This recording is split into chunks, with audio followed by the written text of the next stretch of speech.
아하즈의 나머지 행적과 그가 걸어간 모든 길에 관해서는 처음부터 끝까지 유다와 이스라엘 임금들의 실록에 쓰여 있다. 아하즈가 자기 조상들과 함께 잠들자 사람들은 그를 이스라엘 임금들의 무덤에 매장하지 않고 예루살렘 성 안에 묻었다. 그의 아들 히즈키야가 그 뒤를 이어 임금이 되었다. 히즈키야의 유다 통치. 히즈키야는 25살에 임금이 되어 예루살렘에서 29해 동안 다스렸다. 그의 어머니의 이름은 아비야인데 지카리아의 딸이었다. 그는 자기 조상 다윗이 하던 그대로 주님의 눈에 드는 옳은 일을 하였다. 성전을 정화하다. 히즈키야는 임금이 되던 첫 해 첫째 달에 주님의 집 문들을 열고 보수하였다. 그는 사제들과 레위인들을 오라고 하여 동쪽 광장에 모은 다음 그들에게 말하였다. 레위인들은 내 말을 들으시오. 그대들은 이제 자신들을 먼저 거룩하게 하고 그대들 조상들의 하느님이신 주님의 집을 거룩하게 하시오. 그리고 성소에서 부정한 것을 끌어내시오. 우리 선조들은 배신하여 주 우리 하느님의 눈에 거슬리는 악한 짓을 저지르고 그분을 저버렸으며 주님의 거처에서 자기들의 얼굴을 돌리고 등을 돌렸소. 그들은 또 주님의 집 현관문들을 잠가버리고 등불을 꺼버렸으며 성소에서 이스라엘의 하느님께 향도 피우지 않고 번제물도 바치지 않았소. 그래서 주님의 진노가 유다와 예루살렘에 내린 것이요. 그대들이 눈으로 보았듯이 그분께서는 유다와 예루살렘 주민들을 두려움과 놀라움과 비웃음거리가 되게 하셨소.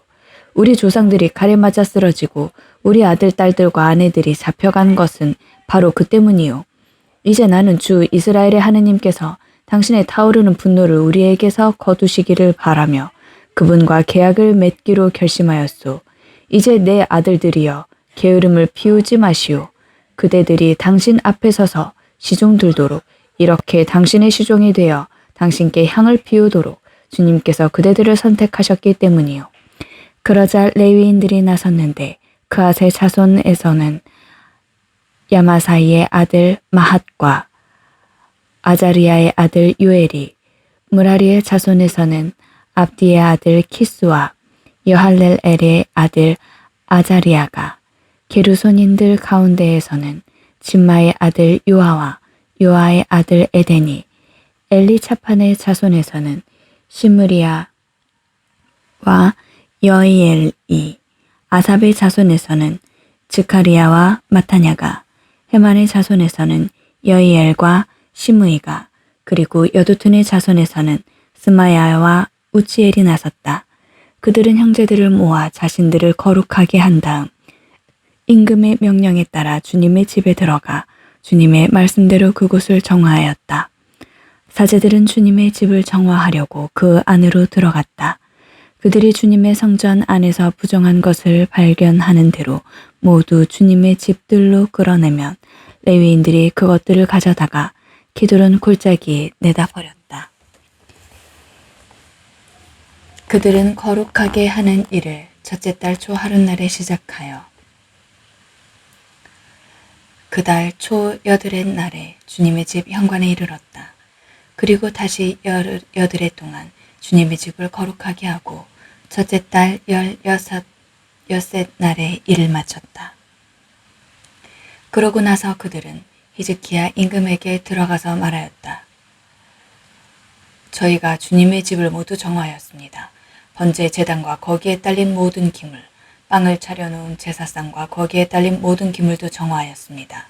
또 아하즈 임금께서 왕위에 계실 때 하느님을 배신하여 치워버리신 모든 기물을 다시 마련하고 성별하였습니다. 보십시오. 그 기물들이 주님의 제단 앞에 있습니다. 다음 날 아침 히즈키야 임금은 일찍 일어나서 성읍의 대신들을 불러 모아 주님의 집으로 올라갔다. 그들이 황소 7마리, 숫양 7마리, 어린 양 7마리, 그리고 나라와 성소와 유다를 위한 속죄 제물로 숫 염소 7마리를 가져오니 임금은 아론의 자손 사제들에게 그것들을 주님의 제단 위에서 바치게 하였다. 사람들이 소를 잡고 사제들은 그 피를 받아 제단에 뿌렸다. 또 순양도 잡아 그 피를 제단에 뿌리고 어린 양도 잡아 그 피를 제단에 뿌렸다. 그리고 속죄 제물인 숫 염소를 임금과 회중 앞으로 가까이 끌어와 그들이 그 위에 손을 얹자 사제들은 온 이스라엘의 죄를 벗겨주기 위해서 그 염소를 잡아 그 피를 제단 위에서 속죄 제물로 바쳤다. 임금이 온 이스라엘을 위하여 번제물과 속죄 제물을 바치라고 명령하였던 것이다. 그는 또 다윗과 임금의 선견자 갓과 나탄 예언자의 명령에 따라 자바라와 수금과 비파를 든 레위인들을 주님의 집에 배치하였다. 이 명령은 주님께서 예언자들을 통하여 내리신 것이다. 레위인들은 다윗의 악기를 들고 사제들은 쇠나팔을 들고 섰다. 그러자 히즈키야는 번제물을 제단 위에 바치라고 분부하였다. 번제물을 바치기 시작하자 주님을 찬양하는 노래도 시작되고 이스라엘 임금 다윗의 악기들에 맞추어 나팔 소리도 울려 퍼졌다.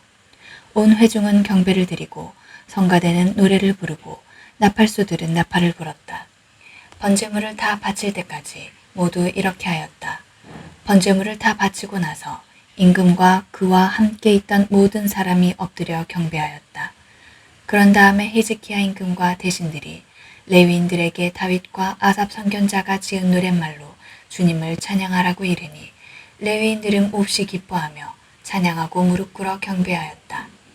히즈키야가 다시 말하였다. 이제 그대들은 주님을 위하여 자신들을 성별하였소. 가까이 다가와 희생제물과 감사제물을 주님의 집에 바치시오. 그러자 회중이 희생제물과 감사제물을 가져오고 또 마음에서 우러나오는 사람마다 번제물을 가져왔다. 회중이 가져온 번제물의 수는 황소가 70마리, 순양이 100마리, 어린 양이 200마리였다. 이것이 모두 주님께 번제물로 바쳤다. 거룩한 예물은 황소 600마리와 양 3000마리였다. 그런데 사제의 수가 적어서 그 번제물의 가죽을 다 벗길 수가 없었다. 그래서 다른 사제들도 자신을 거룩하게 하여 그 일을 마칠 때까지 형제들인 레위인들이 그들을 도왔다. 자신들을 거룩하게 하는 일에는 레위인들이 사제들보다 더 열심이었던 것이다. 번제물도 많았지만 진교제물에 굿기름도 있었고 번제물에 곁들이는 제주도 있었다. 이렇게 하여 주님의 집에서 드리는 예배가 회복되었다. 히즈키야와 온 백성은 하느님께서 백성을 위하여 친히 일을 그렇게 해주셨으므로 기뻐하였다. 더구나 그 일은 갑작스럽게 이루어졌던 것이다.